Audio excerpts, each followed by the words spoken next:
Good evening. It's a pleasure to see all of you here tonight. I'm so thankful for you all turning out to hear a great man with great insights share those with us. My name is Walter Wendler. For those of you that I don't know, I'm the president, the proud president, the very pleased president, the just glad to be here, president of West Texas A&M University. This is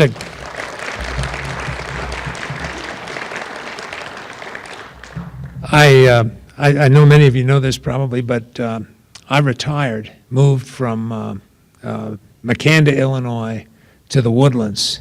I was there 2 months, and then we were up here in Canyon, back at work. It's a job I never wanted. I didn't apply for it, and it's the best job I ever had in the best place I ever lived. And I thought I was going to enjoy playing golf in the Woodlands, but I'm very, very pleased to be here. This is better than golf. It's my pleasure to introduce somebody who will introduce our guest speaker tonight, somebody who has made a lifelong commitment to Amarillo and to West Texas A&M University, and somebody that many of you know very well. And it's a pleasure to introduce to you Eddie Scott. Eddie?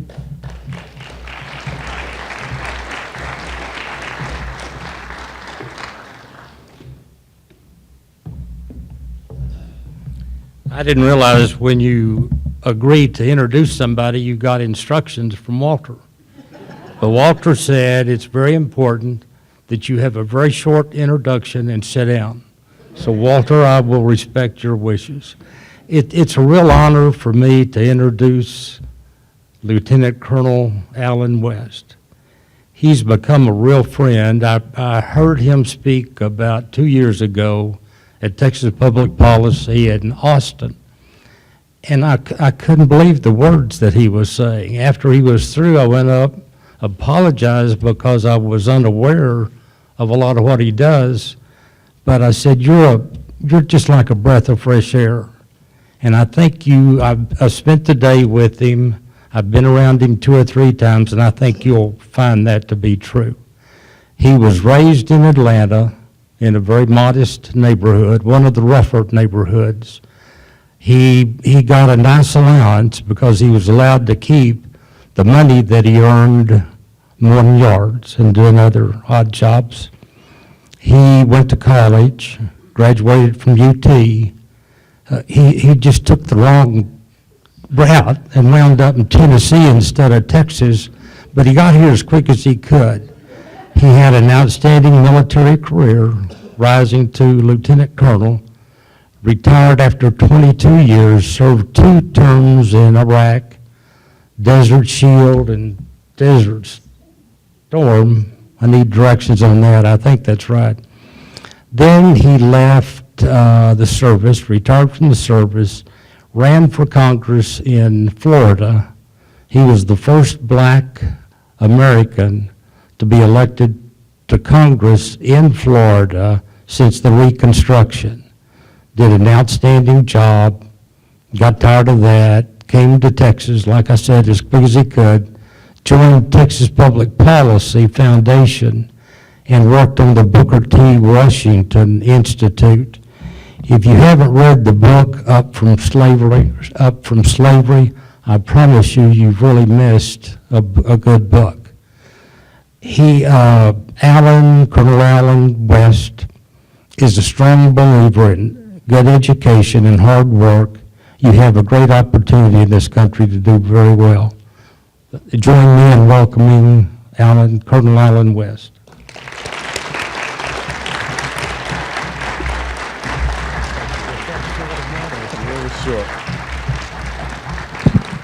Was that short enough, Mr. President? Was that okay? Yes, sir. Let me correct my dear friend Eddie Scott on something. I was the first black Republican member of Congress from the state of Florida after Reconstruction. The first one was Josiah T. Walls from 1873 to 1876. So it was an honor to follow in his footsteps and carry on that legacy. It's a pleasure to be here with each and every one of you tonight. Thank you for taking time out of your busy schedules and your life. I think the Houston Astros, are they playing tonight? Are we good? Mr. President. We good? Okay, all right. Tonight is a very important theme I think we need to talk about. You know, so often we are told in America that there is no opportunity, that success is not going to be available for future generations. And I just want to share my story and the story of my ideological mentor, which inspired me to be where I am today. And let me start off by reading a quote from Booker Taliaferro, Washington. I have begun everything with the idea that I could succeed, and I never had much patience with the multitudes of people who are always ready to explain why one cannot succeed. That's the important lesson that I think that we need to share. That's the important lesson that I think we don't talk enough about. And I'm so honored to be here on a college and university campus because it's so important we have a fair and equal exchange of thoughts, perspectives, and ideas. This is the place where young people go to hone themselves and be ready to go out and be productive members of this great society we call the United States of America. But if we start to, in America, understand the second part of an incredible juxtaposition that I always like to talk about. Every day that you wake up, you know, here in America, you have this simple choice, and I always tell people about it. You can either be a victor or you can be a victim. My story is very simple, as Eddie talked about. I was born and raised in the inner city of Atlanta, Georgia, the neighborhood that is called the Old Fourth Ward. If anyone has ever been down and seen the final resting place of Dr. Martin Luther King Jr., if you have ever visited Ebenezer Baptist Church, you are right in my neighborhood. As a matter of fact, my elementary school, Our Lady of Lourdes Catholic School, the oldest black Catholic parish in the city of Atlanta, is right across the street from Ebenezer Baptist Church. It's right there at the intersection of Boulevard and Auburn. We used to call it Sweet Auburn. I remember as a young kid going down to learn how to play basketball, swim, and box at the historic Butler Street YMCA. And when you walk down Auburn Avenue, you walk past the Southern Christian Leadership Conference headquarters. You walk past incredible businesses that were owned by blacks. You walk by a black-owned bank, Citizens Trust Bank, doctors' offices, lawyers' offices. And that had an incredible impression upon me. When I think about my father, Herman Buck West, a man that was born in Ozark, Alabama, not too far away from Tuskegee, Alabama. He jumped the Chattahoochee River and grew up down in South Georgia. A man who went and fought for this country, the United States of America, in World War II, at a time when this country did not afford him all the rights and privileges that it did others. He made a choice to either be a victor or a victim, and he chose to be a victor. When I think about my mother, who grew up, born and raised down in Fort Valley, Georgia, Peach County.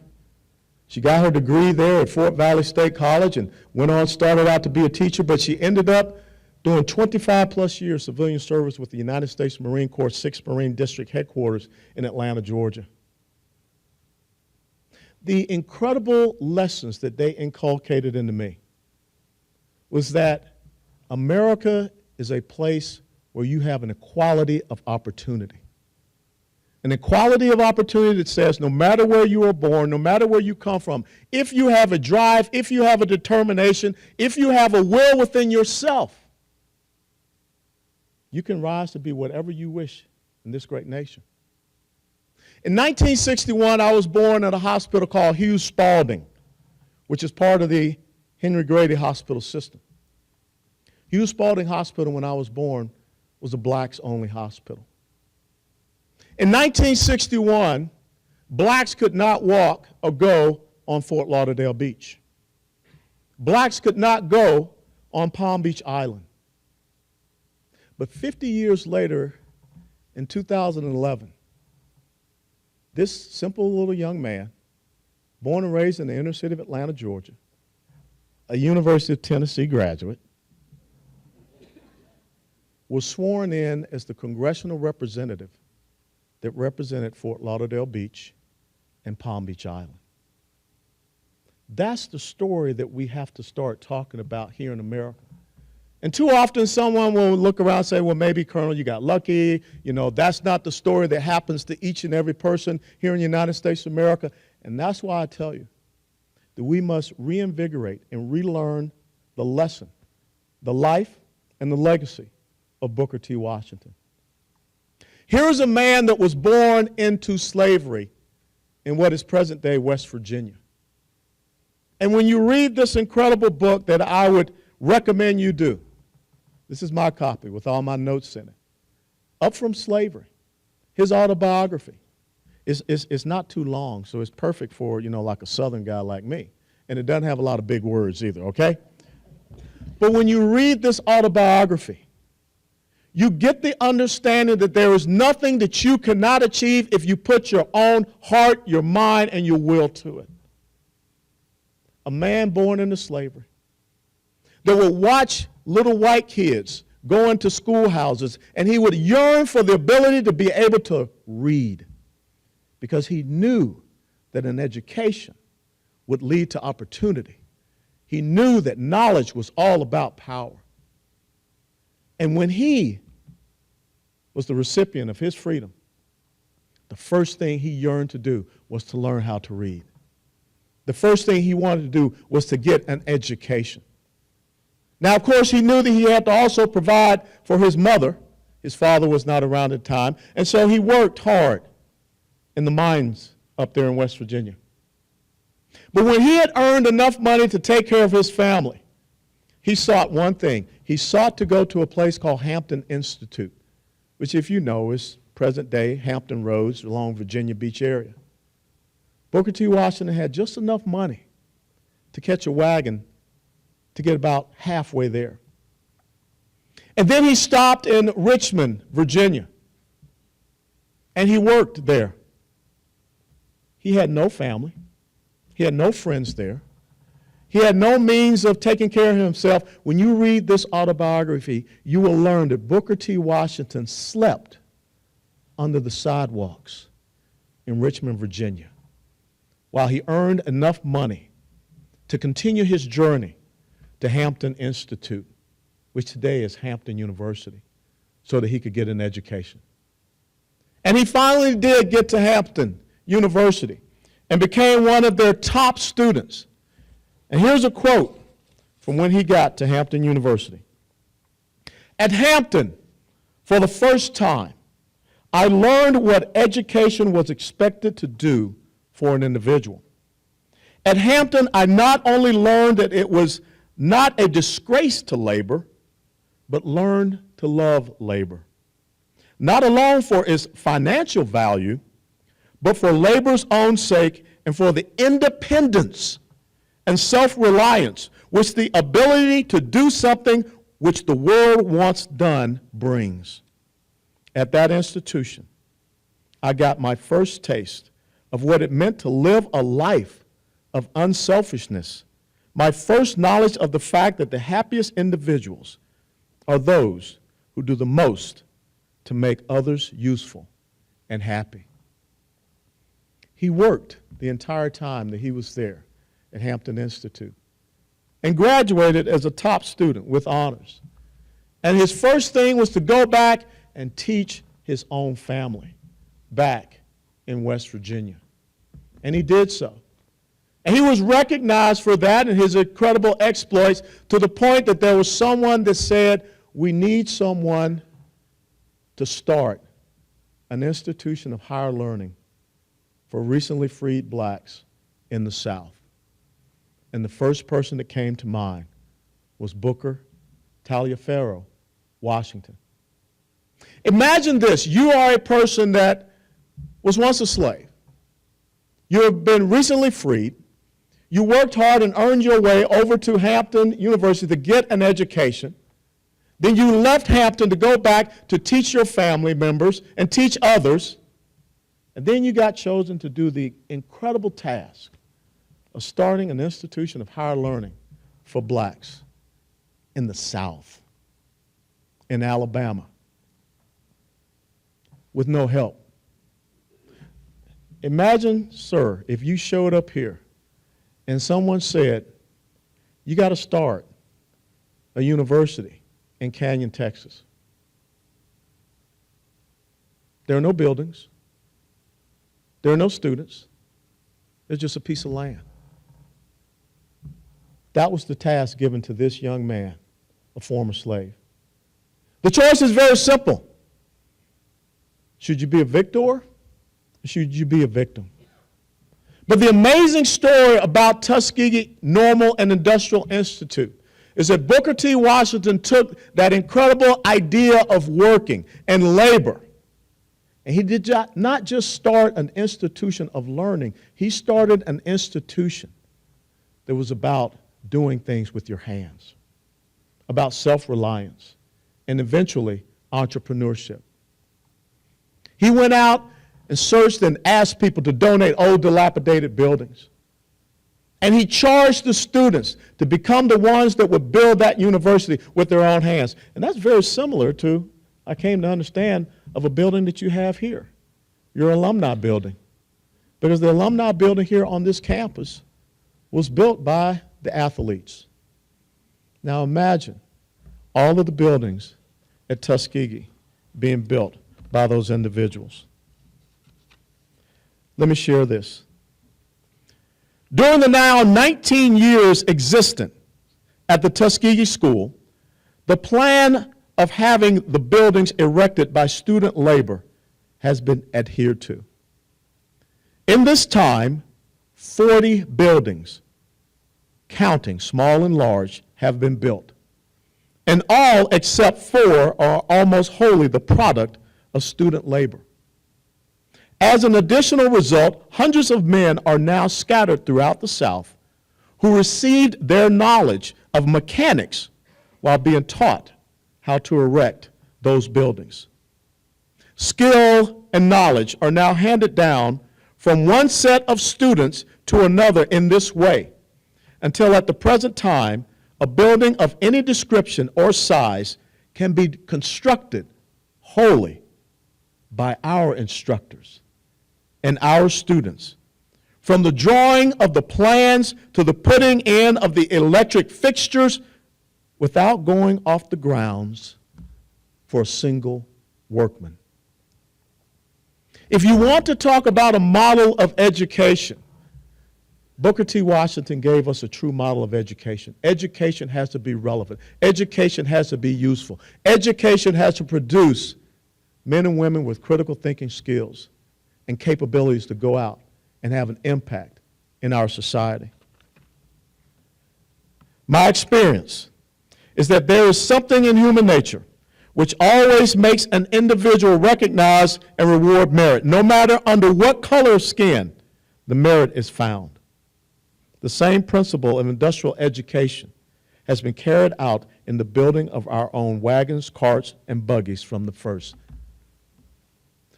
Your agricultural programs that you have here are very much so the same as the agricultural programs that Booker T. Washington started at Tuskegee Normal and Industrial Institute.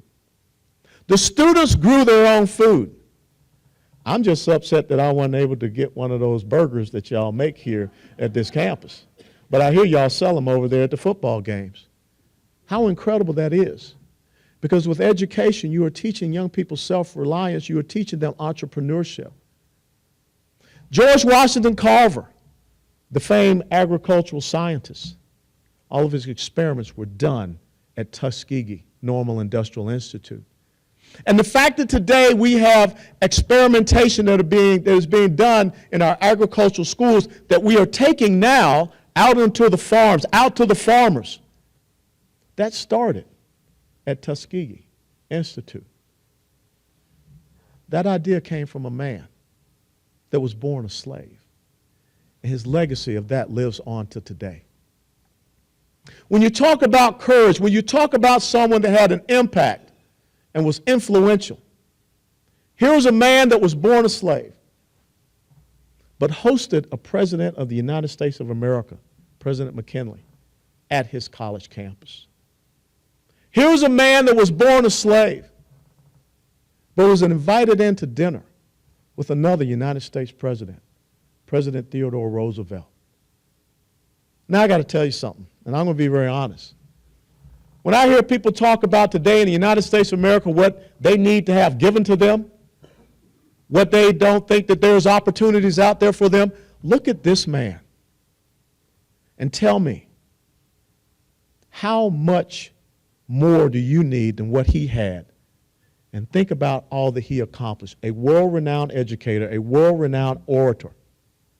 Think about you being a black man standing in my birth city of Atlanta, Georgia in 1898 at the Cotton States Exposition, and you are charged to giving a speech before an incredible white audience. If you have never read Booker T. Washington's speech from the Atlanta Cotton Exposition, it's a magnificent speech.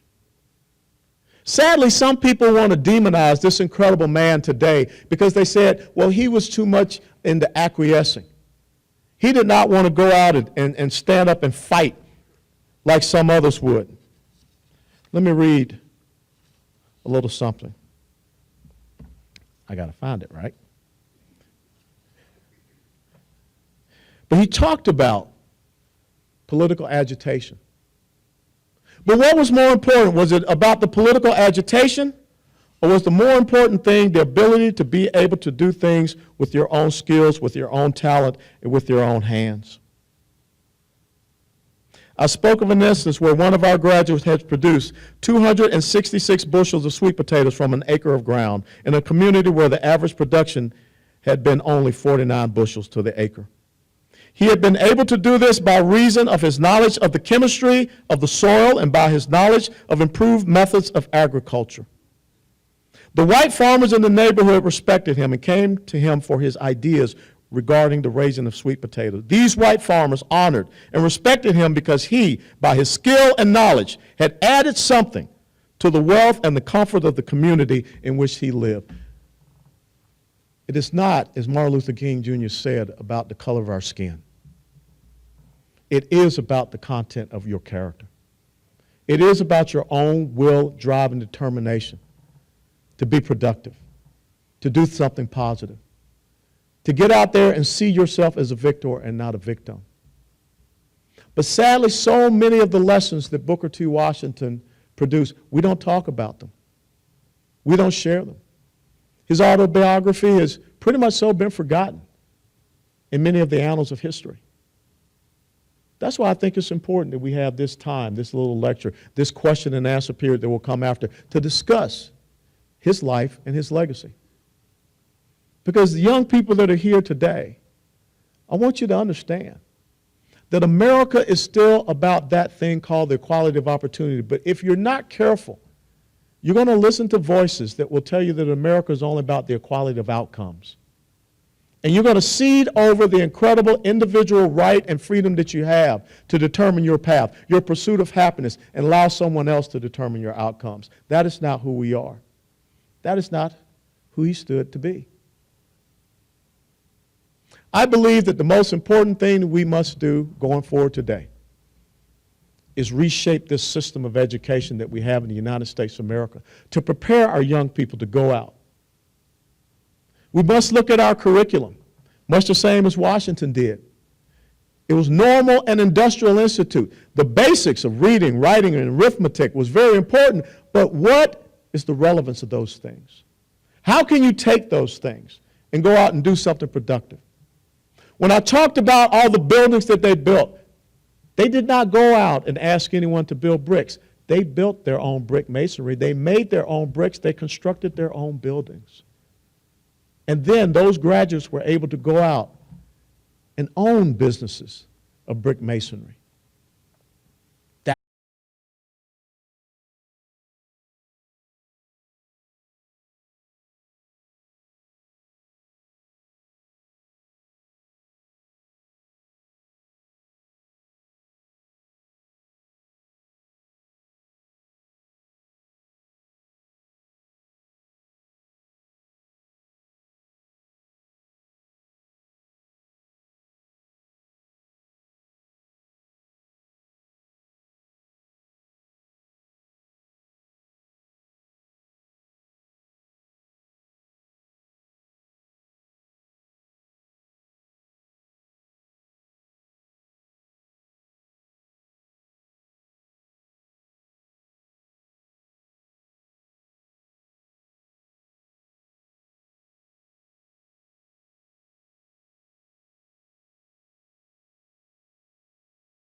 I heard and read about this guy, Booker T. Washington. You need to go down into the communities of, I hate to say the word disadvantaged, but the minority communities and talk to them about, you don't have to settle for this, but I'm here to help you.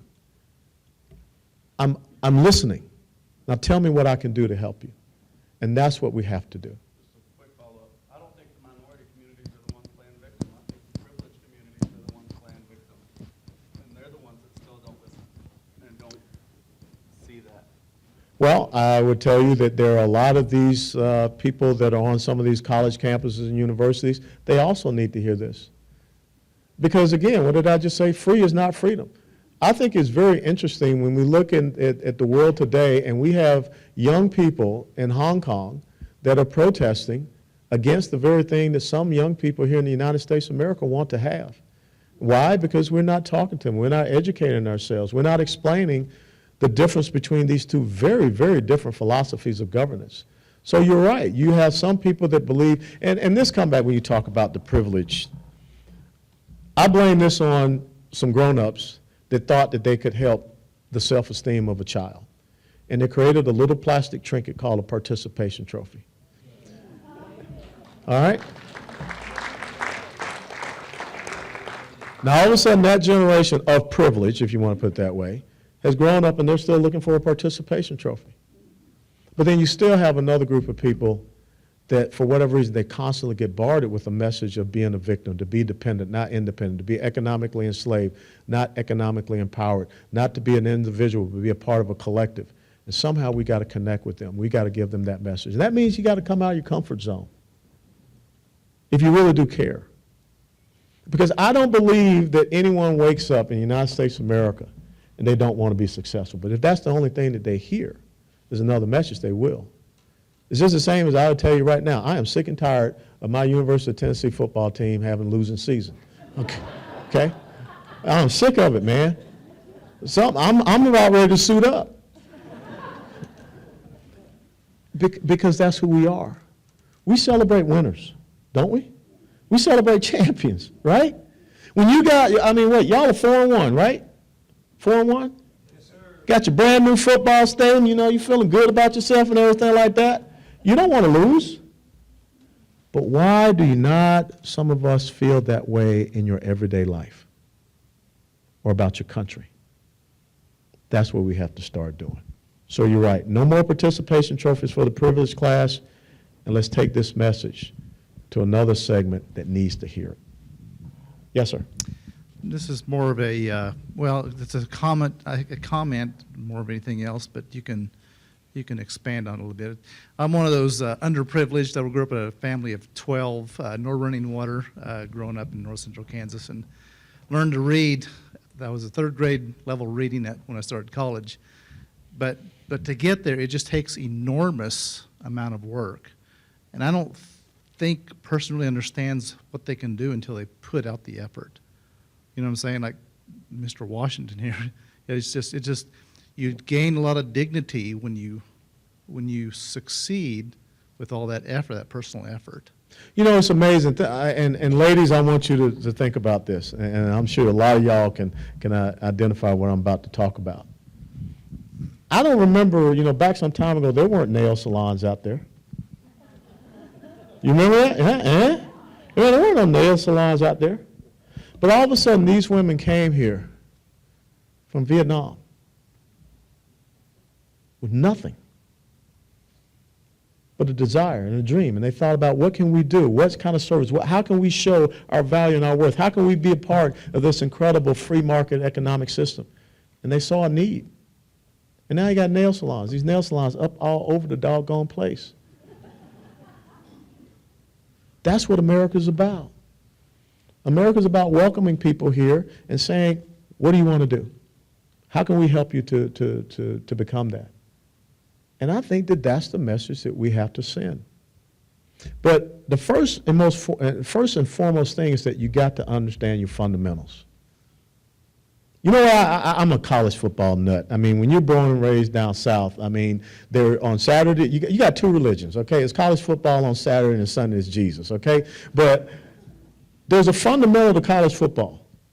I don't care what kind of fancy plays you come up with. College football comes down to two things. You got to block and tackle. If you don't block and tackle, I don't care what you do, you're going to lose. I don't care what kind of brilliant triple reverse, end around play you come with. If someone doesn't block, you're going to get messed up. I don't care how good you think your scheme is on defense. If someone doesn't tackle, they're going to score touchdowns on you. We got to get back to the blocking and tackling of individual human dignity. And that is making people victors and not victims. When you make people victims, that makes you feel good because you're empowered over them. But they're not empowered whatsoever. And eventually, there is no life. There really isn't. So what I will tell you is that is the most important thing that we must do, get back to our basics. And our system of education has to, again, be a system of education, not a system of indoctrination. And it has to be a system of education that also produces critical skills and critical knowledge. I taught high school for 1 year when I retired from the United States Army down in Deerfield Beach, Florida. And that was such an enjoyable experience that I volunteered to go back to Afghanistan as a civilian military advisor. I'm serious, man. I'm going to be in a combat zone, I need to be armed, okay? But the thing was this. I had a bachelor's and 2 master's degrees. I taught honors American history and honors American government. But when this time came around for what was called the Florida Comprehensive Assessment Test, that standardized testing thing, all my students were taken away because it was all about immersion. Really, you were teaching a kid how to take a test. That's not educating a child. That's making a robot. And whoever came up with this idea that we need to depend on standardized testing, that's all wrong. Let me tell you something. We need to be teaching what's the purpose of geometry and algebra. We need to have someone, landscape architecture, design, or someone come in and talk about the practical application. When you talk about, writing and grammar and all this type of stuff, get someone to come in from the local newspaper and talk about, okay, let's sit down and write an op-ed. If you have a really good op-ed, we'll publish it. And then we need to have apprenticeships, internships. You do well in class during the school year, guess what? We'll have you come in and be an intern with us. Not everybody needs to go end up on a college campus, okay? Young people, not all of y'all need to go end up on a college campus, but every single one of you needs to develop a critical, productive skill so you can be a part of this incredible experiment that we call the United States of America. Yes, sir. You mentioned George Washington Carver a while ago, as well as Booker T. Washington. The difference, I think, a lot of it is at that time, I know George Washington Carver was a professing Christian, and I'm pretty sure he was too. The influence on Christianity in the black community has changed quite a bit, or do you think, is that the reason for the decline in morals in America? I said things have changed quite a bit. It seems like we might not have the people of character like he had just to start with. No, I think morality plays a very important part. Now, whether or not, schools don't exist to teach people morality, I think that is the job of a parent in the household.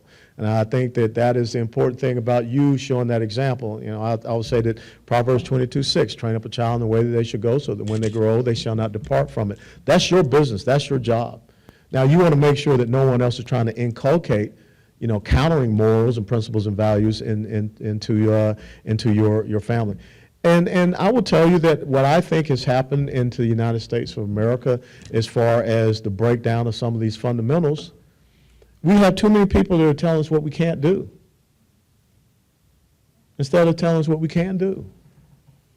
And I will be very honest. One of the things that frustrates me, having been a member of Congress, every time something happens in America, we go running to politicians to fix it. And we cede over a lot of our own individual rights and freedoms and abilities to a bunch of other folks. And if you keep running to other folks to fix your problems, they'll fix your problems. And it's going to come at a price, which is why we have $22 trillion in debt, and this continues to click on and on and on, because you keep going and asking government to solve a problem for you. This man showed up in Alabama and figured it out. He didn't go running to the United States Department of Education and looking for a grant. He didn't go over to the state of Alabama and say, can you donate me some buildings? He said, I got a task and I got a purpose, and I'm going to go out here with my own ingenuity, my own innovation, my own initiative, and I'm going to figure it out. That's what's missing in the United States of America. That good old indomitable entrepreneurial spirit. Out here in Texas, y'all call it that swagger. That's what we're missing from this country. Because if you continue to I stumped my toe, can you please pass a law that, helps me to keep from stumping my toe? You know one of the most insidious things that I see, because I travel a lot. When you go through the moving, walkway through the airport, the moving walkway is about to end. The moving walkway is about to end. Now, how stupid are you? You can't see that the moving walkway is about to end. But you know what happened? Some idiot fell and went and said, it ain't my fault. It's someone else's fault, and y'all need to fix this. Individual responsibility. Y'all ever seen that video of the woman that was walking around, she was looking down on and texting everything, and she walked right into a fountain? That ain't the mall's fault. That's your fault for being stupid. But yet, what she'll do, she'll go and she'll bring a lawsuit. You go to McDonald's in the drive-through line, you ask for hot coffee. What do you expect them to give you? Hot coffee. You spill the hot coffee on yourself and you burn yourself. And you sue or go out to McDonald's for you spilling it. Come on, man. That's what's missing in our country. The ability for us to take a responsibility and accountability for what we do. That's all. Yeah, trying to separate a leg up from self-reliance. It's been in the paper here about free lunches, and it does hook me that, man, if those parents aren't feeding those kids, somebody's got to be feeding them so they can. So where is that line drawn that the government can do something to help that child get a fair start? Very, very easy. I believe that we are compassionate enough that we have a safety net. America is this. America is a place that when you are born here, when you come here, we give you a ladder. And that's the ladder of success that you can start climbing. And we all know that there are going to be instances when you slip and fall off that ladder. But that's why the safety net is there. And what we want you to do is to bounce back up and continue to climb. But too often what we have done, we have turned the safety net into a hammock. That's the difference. It's just like an eagle. An eagle is very protective of eaglets. But there's a point in time when that mama eagle looks down and say, bye-bye. Now, it's probably watching to make sure. But that mama eagle and that daddy eagle, dad eagles sit over those eggs. They have been watching over. They have been doing everything to set the conditions for the success of their child, that future eagle. But an eagle mounts up on its own wings and soars on its own volition and its own strength. I'm not saying that you abandon your kids. My daughter, oldest daughter, is 26. She's a physician assistant, and she's working in a trauma surgery unit in Dallas. My youngest daughter is 22. She's a stewardess, I'm not stewardess, flight attendant with United, I know, politically correct, I just blew it. She's a flight attendant with United Airlines. But don't think that every single day I'm not calling, texting, or contacting them. And let them know, number one, I love you. Number two, how's your day? Number three, how's it going? Number four, what can I do to help you? Now, I'm not going to live the life for them, but I'm going to make sure they've been set up for success in every single way, shape, form, and fashion. And that's the exact same thing that we need to do. We can have safety nets, but when you provide a hammock, you take away a person's drive, determination, and will.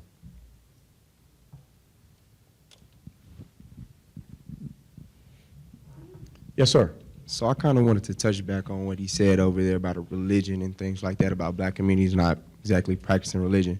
So I'm actually doing research as a McNair scholar, and one of the statistics that I have is black women are 80% more likely to think religion is important, and black men are 68%.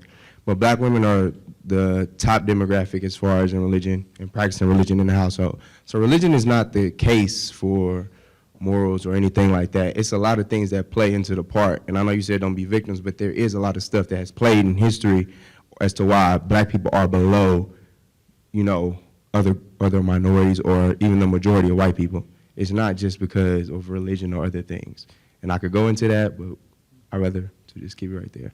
But I will tell you that faith has played an important part in the history of the black community. I mean, it was faith that got us through the times of slavery and segregation, Jim Crow, lynchings, the civil rights era. Faith has always been very important. And I would rather talk about faith than I talk about religion. Religion is man-made dogma. Now, when you look at what has happened in the black community, again, I will tell you that the black community that I grew up in is not the black community that I see today. I grew up in an inner city high school. We didn't have to have school resource officers. We didn't have to have metal detectors or anything like that. As a matter of fact, you know, I remember the days, if you pulled out a knife or something like that, if you weren't ready to fight a guy with just your fist, you were considered a punk, okay? Because a man fought with his fists.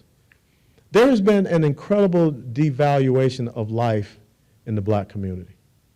When you have a 9-year-old boy in Chicago that is hunted down and executed because his dad was the member of a rival gang, something is going awry in our community. And I think we have to get back and talk about our faith. We have to get back and talk about our morals. We have to talk about our principles and our values. And I believe that one of the most important things that happened in the black community that put us on this road was that we destroyed that traditional, nuclear, two-parent black family.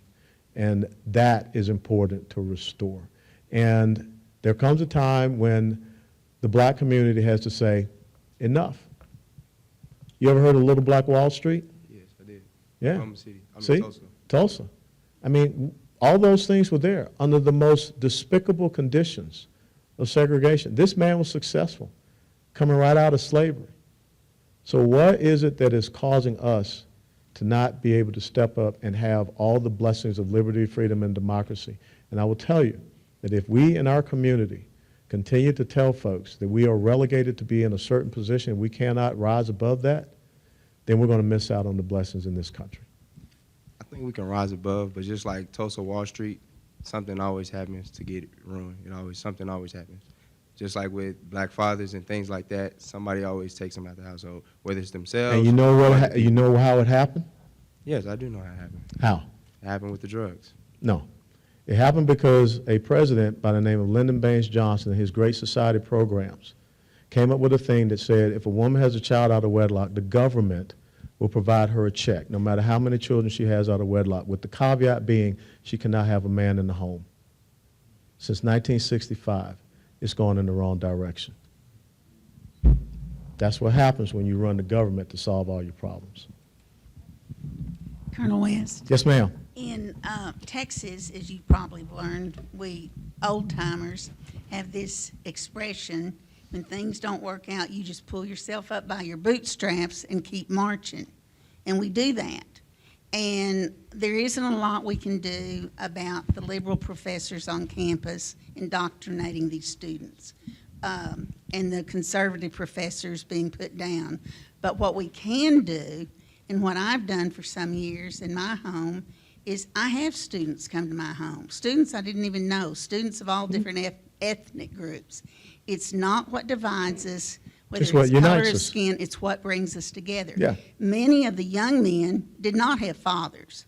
The first thing we have to do is you talk about talking to people with differences or think differently or being indoctrinated. Have them in your home. Bring some of these students to your home and have them for dinner or whatever on a regular basis. Listen to them first. Find out what they're thinking. Find out what's going on in their lives. First of all, if you listen to them, they're going to begin to have respect for you. We have talked about everything from politics. They disregard, many of them have disregarded politics because they thought there's nothing we can ever do. And we've talked about protection in their sex lives. We've talked about social diseases. We've had dance lessons with the girls and the young men. I don't dance. Well, come to my house and we'll Sounds good. teach you. And now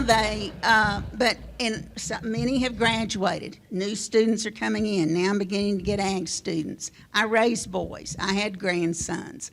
But I also love girls, as the boys do too. And so it's important that we have a personal relationship, which, look at Booker T. Washington with the students, what you're telling us about, what he had the Absolutely. personal You know what relationship the with. one thing that Booker T. Washington told every single student they had to show up to Tuskegee with? It's in the book. A toothbrush. The toothbrush. You will show up with a toothbrush. He said, because the first and most important thing is your personal appearance and your hygiene. Nothing else matters unless what you present is presentable. Now, let me go back, kind of dovetailing off what we talked about, and tell you a story. My parents, when I was growing up in the inner city of Atlanta, Georgia, before we had dinner, sat down at the table, I had to read the Atlanta Journal-Constitution, pick out one story, and I had to give a summary of that story. Just about 3 to 5 minutes. How often do we continue to do that with our kids? Do you know how my dad got me interested in math? My dad would sit me down. He loved the Atlanta Braves, loved them to death. And my dad would sit me down, we'd go over the Atlanta Braves box scores. And he would ask me if Hank Aaron stepped up and he went to bat 4 times in a game and he got 2 hits, what was his percentage of hits for that game? And as I learned to love math through looking at the Braves box scores, then the next thing you know, he was teaching me about the business section, about stocks and investments. And I loved math. I always have loved math. That's why I was an artillery officer, because I love physics and math. And that's what we need. We need to have those discussions, those conversations. We need to sit down with our young people. And we need to wrap our arms around them, but we also need to challenge them. When I went through airborne school in 1984, Sergeant Blackhat told us this very simple lesson. He said, men, if you set the bar low, you're always going to jump low. We got to set the bar high for our kids. Now, let me tell you something about this school.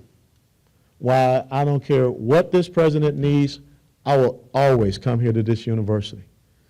Because I went over there to their Veterans Memorial. That's touching for me, coming from 4 generations of combat veterans in our family. But when I went around on the backside of that granite slab, I saw the Bible verse. There's no greater love that a man has than he was lay down his life for another. And let me tell you how good of a president you have here at this university. Some people challenged him to remove that biblical verse because they said it's a public university. And you know how he responded? He responded, no. That's what we need on our college campuses and universities.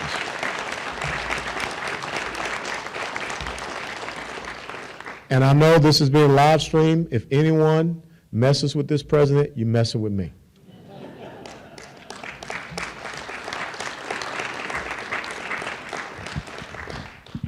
Hi. Over here. Oh, there you go. Sorry.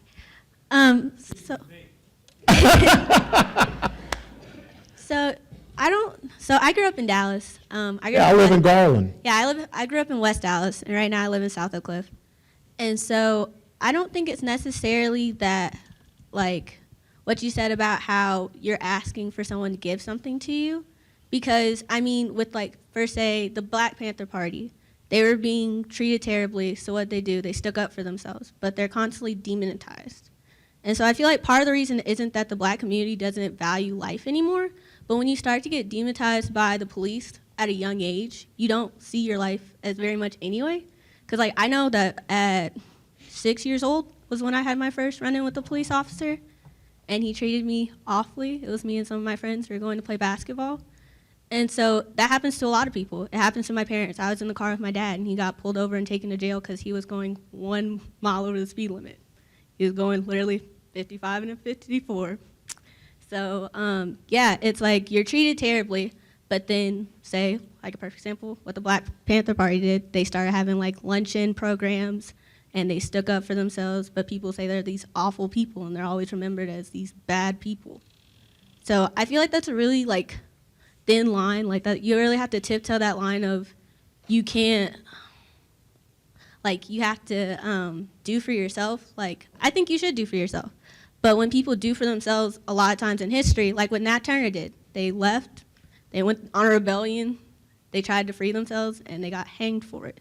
So there's all these like examples of history of black people doing for themselves what's right and then being treated terribly for it. So I feel like that's a very, very, very like slippery slope.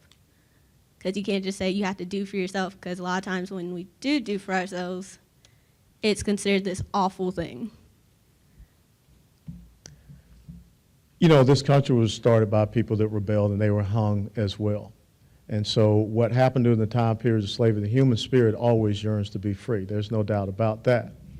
But I will tell you, you know, my older brother, when he came back from Vietnam, he became a police officer in Atlanta. I was very fortunate. I mean, I never had any run-ins with the police, but I know it does happen. There are bad apples in every single aspect and walk of life. They're bad soldiers, they're bad sailors, they're bad Marines, they're bad police officers, they're bad, you know, county sheriffs. But the inherent thing is what we must do as communities is report those people and get them off the streets, just the same as you have seen with the police officer in Dallas that shot the man in his apartment, and now she's going to jail for 10 years. The system of law does work, but I will tell you this. When I look in Chicago, that's not white police officers killing off generations and generations of young black men. Every weekend in Chicago, there's a mass shooting. In Baltimore, in Detroit, in Washington, D.C., all of these places. Since 1973, with the Roe versus Wade decision, in 46 years, 20 million unborn black babies have been murdered in the womb. 20 million. That's genocidal. But we don't hear people talking about that. I know that we have groups like Black Lives Matter, but Black Lives Matter needs to understand that there's not just politicized black lives that matter. It's all of these black lives that matter. So you're right. We have to stand up for what is right. We have to stand up for what is just. And we must do that without any type of partisan shades on our eyes. Yes, sir.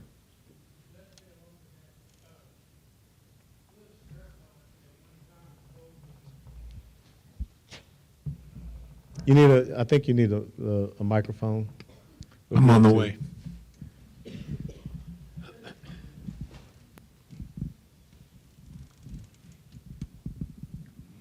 At one point, and I don't remember what year this was, but Louis Farrakhan was speaking to the press breakfast, and his statement was, you cannot tell a woman that she has the right to kill her baby and expect anybody to respect your life.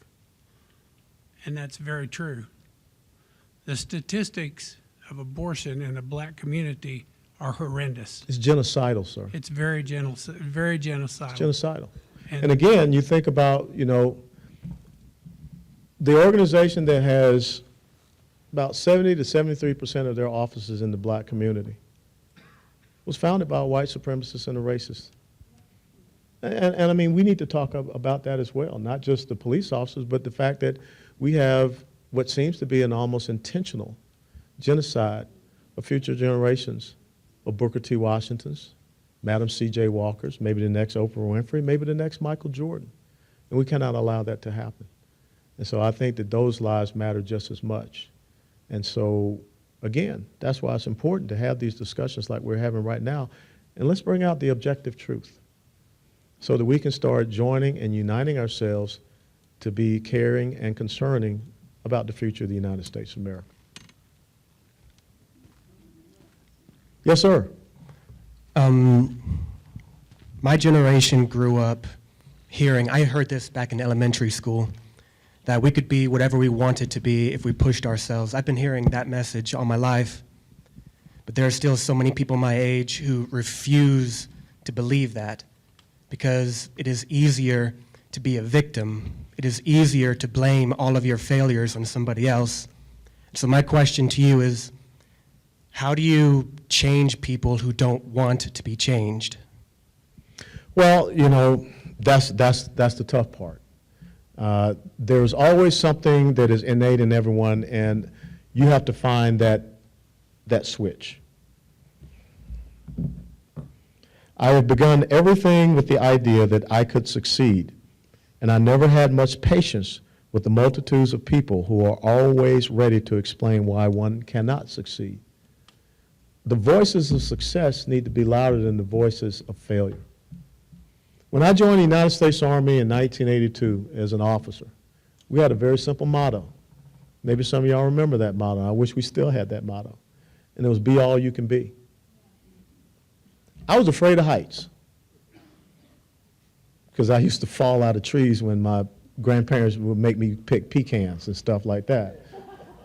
My first tour of duty, my assignment was to be in an airborne unit. Oh boy. And there was nothing like standing in the door, going 135 miles per hour, looking down at the earth move very fast from 1,000 feet. But the thing was that I had to find it within myself because my country had called upon me to do this and to be that leader and to be that paratrooper. 22 years later, 73 jumps later, I'm a master-rated parachutist, Distinguished Honor Graduate from Air Assault School, Navy Marine Corps parachutist insignia.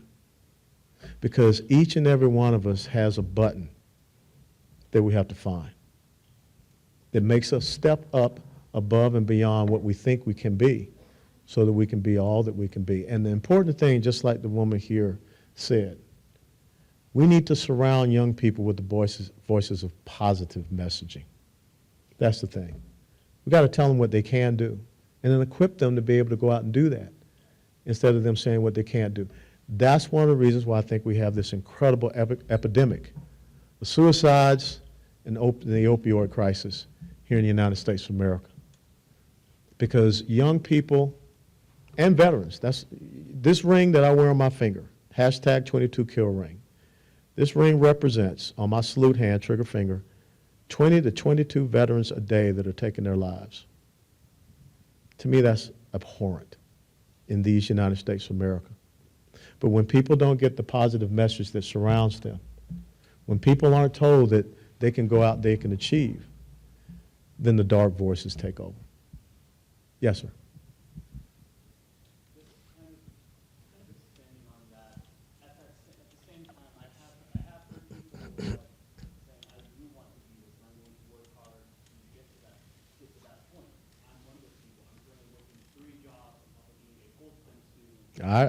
I'm with you, man. I did the same thing in Tennessee. But at the same time, I can't help but feel a little bit insulted by older generations when they're telling us we're not doing enough, when most of the time it feels like we barely even have time to breathe.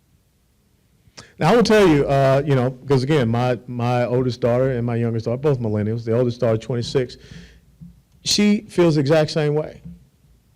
Here's a young lady that in the past 2 years has earned 2 master's degrees, one from SMU and another from Physician Assistant School. But yet she is categorized and she's lumped in with all of these other people that are the whiners, the wimps, the complainers and everything, and she's sick of it. So what I would challenge you to do is be that voice in your age group, be that voice in your demographic that says, stop. I said, we can sit on the sidelines and we can complain. We can listen to some of these older people that are talking us down. As a matter of fact, I think it is Generation Z that is looking at Generation X, or the millennial generation, and saying we don't want to be like those guys because they've been complaining too much. So there's going to be a self-correction. But I think it starts within your own age group and your demographic to say that there is opportunity out here if we just carpe diem. You know what that means in Latin? That's it. Seize the day. Seize the moment. And one of the things that I hate is too often we as adults look at young people and tell them to wait their turn? No. Go out there and grab it, folks. If you got to drive and determine, go out and start that business. Go out there and challenge people to be a leader. Go out there, you know, I met a young man in Xenia, Ohio, right outside Dayton. I went up there to speak. This guy had already served 2 terms as a mayor of a city. He was 27. That's awesome. And that's what I want young people to do. When you identify these problems in the community, then go back and be a county commissioner. Go back and be on city council there in Dallas. Make a difference in that community. That's what I want you to do. Because that's the only way that this thing will change. Yes, sir. I think that Booker T. Washington has a really inspiring story, especially insofar as he was able to come from his background and do as much as he did. And I think we could say the same thing for the black businessmen and women of Sweet Auburn, Black Wall Street, some of the folks you mentioned, Madam C.J. Walker. But, you know, I think so much of what they achieved was kind of in despite what they had been given or what they had not been given. And, you know, when I hear what you said a little while ago about, you know, the problems being Lyndon Johnson's Great Society of the 1960s, or, you know, I think about the young gentleman on the other side of the room who cited the statistics about, you know, actually there is a lot of religion within the black family or faith, whatever you want to call it. I think it's kind of reductionist, right? Because there is such a burden that American history has placed on many disadvantaged peoples, including African Americans, and to kind of act like we can start with a clean slate. And act like the things that happened in the past weren't there and just kind of tell people to pull themselves up by their bootstraps. I feel like that's a little bit kind of unrealistic. And like I said, I'm sympathetic to the idea that there is so much disadvantage that the black community has been faced with that to kind of act like people just need to get over that, I feel like that's a little bit simplistic. I think that what you just said is a bunch of crap, really. And I You're would say- entitled to that belief. I am entitled to that, and let me tell you why. When my father, that I told you, who fought for a country when it didn't afford him all the privileges it did, as a corporal, when he sat me down at 15 and said, go out and be the first officer in our family, when he challenged me to go beyond what he had, when he told me that you can go in the military and have all the great opportunities that you want, he didn't sit me down and say, you know, hey, boy, maybe, you know, you can go down and sign up and be a private too. Or he didn't make the bar low for me. Now, history is there for us to learn from.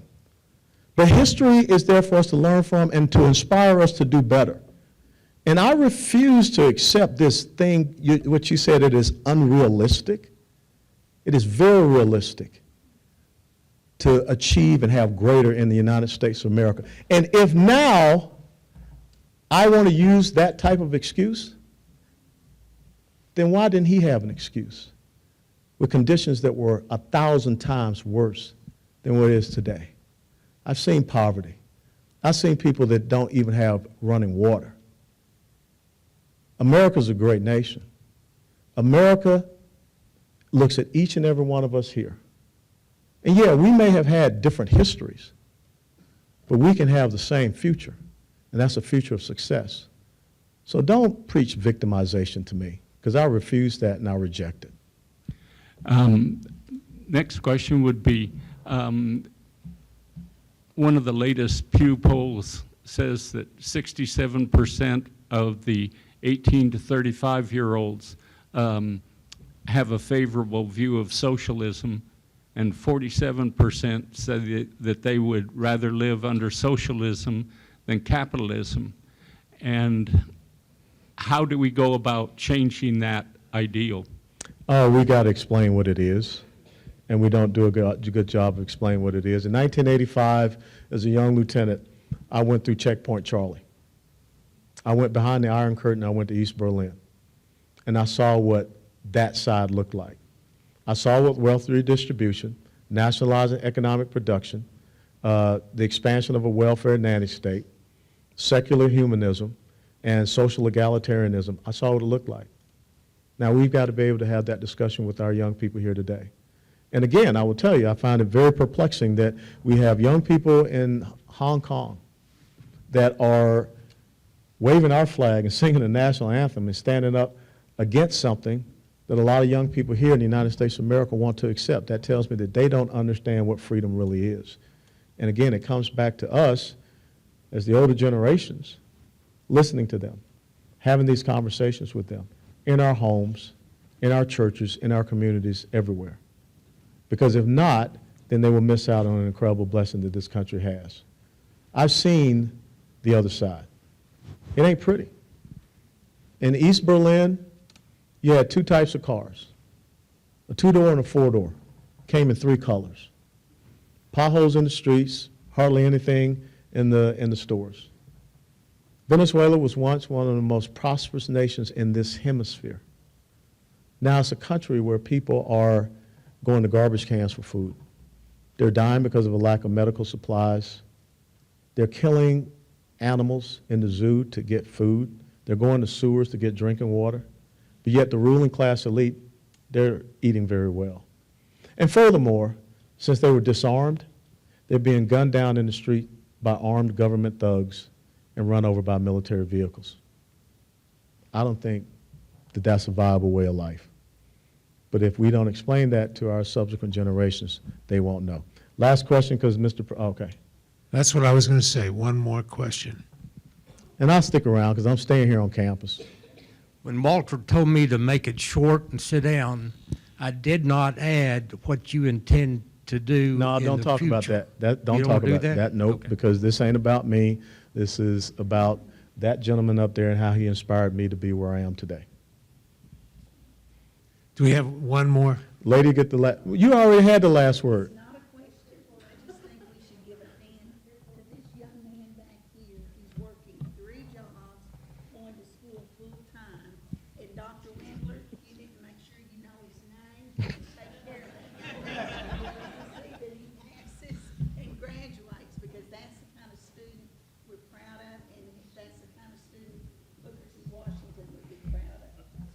Yes, sir. Last word. The question I want to ask, minorities tend to vote for the Democratic Party.